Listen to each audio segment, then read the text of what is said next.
Wait, thank you ulit for last night, ha? I had fun. So, ulitin. Hello, Dad. Totoo bang sinabi ng mami mo that you invest in that stupid gym of your scammer friend in Alabang? What the hell are you thinking? Dad, not now, please. Anong not now? We're dealing here with millions, Nico. Babayaran kita, okay? Tingnan na ba lagi, Dad? Bakit hindi mo muna ako tanungin kung okay lang ako? I just got scammed. Pera lang ba talaga importante sa'yo? Sumasagot ka pa? Trip.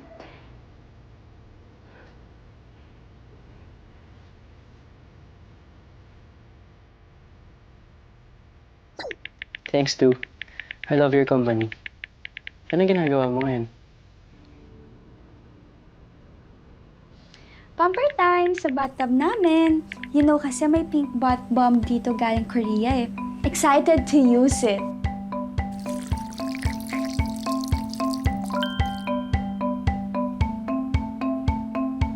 Busy? I'm reviewing for our exams. And I'm making coffee. Ooh, really? I'm drinking iced coffee too. Ang init kasi. Quick merienda tayo. Siomai. G? G.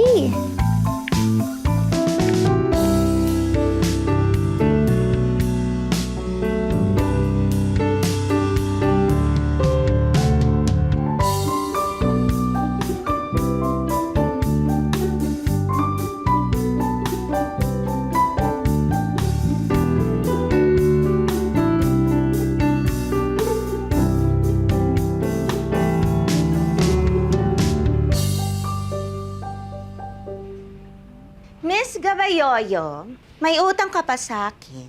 Kwento. Eh, ano, kayo na ba? Hindi, te.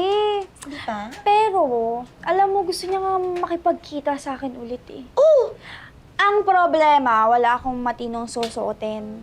ano ba? Ano pa ako? I got you. O-order ako para sa'yo. O, diba? Damit, sapatos, accessories. Ibabawas ko na lang sa sweldo mo. Charot! Hindi, full support na para sa ikaunlad ng love life ni Miss Gabayoyo. Alam mo, kaya love na love talaga kita kasi pinakilala mo ako dito sa world na to. Gano'n mo ako kalawag? Mga... Girl. Girl na, girl na. Ay, wait lang, te, ha? Sige. Ordering ko na. Yes. Oh. Hello, Kyla. Bakit ka tumatawag? Ate, nasa emergency room kami ni Papa. Bigla siyang nahilo. Nadatnan ko na lang siya na nakahiga sa banyo. Sabi ng doktor, kailangan daw ng CT scan. Ah, ganun ba? Sige, magkano kailangan? Mga 5,000 daw, ate. Sige. Okay ka?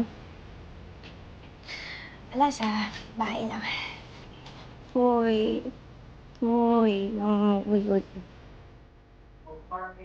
Where are the maids? Nico! Yes, ma'am. Bakit ang kalat ng bahay? Nasaan mga kasambahay?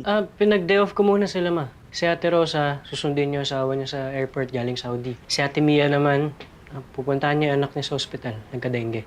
Okay, given na wala tayong kasambahay, can't even manage the house. Nanggaling ako dun sa kitchen, mga kinainan mo, hindi mo man lang tinapon. Itong kwarto mo, ang kalat-kalat! Ano ba? Kanina lang yan, ma. Lilinisin ko rin naman yan eh. I'm actually attending an online class. Nico, pagod na pagod ako. Galing ako sa business trip. Nabulok ako sa EDSA. Tapos ito, ang dadatnan ko, ha? Pareho lang kayo ng ama mo. Puro sakit ng ulo binibigay niyo sa akin. Business trip? Oh! Really? Di mo na lang kasi aminin na boyfriend mo na yung kasama mo dun. Don't you ever compare me to that again. I am not him. Hindi ako kagaya niyo ng mga sinungaling. Wait, Nico, I'm sorry. I didn't mean that. Sorry, nabigla ako eh. Sorry, nabigla lang ako. Nico, wait, where are you going?